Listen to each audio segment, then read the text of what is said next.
May panawagan ng COMELEC o Commission on Elections sa Kongreso tungkol sa parliamentary elections sa Bangsamoro Autonomous Region on Muslim Mindanao na gaganapin po sa May sa susunod pong taon. Ang karagdagang detalye sa report ni Miko Agustin. Miko?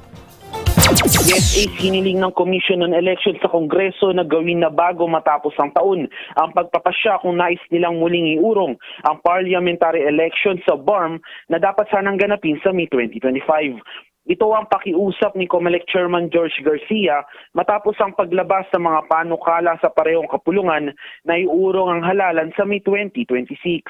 Ayon kay Garcia, dapat ay madaliin na nila ang desisyon upang hindi na masayang ang kanilang pagod at mga gamit, lalo na target nilang isapinalang listahan ng mga kakandidato sa kauna-unahang eleksyon sa BARM bago ang December 13.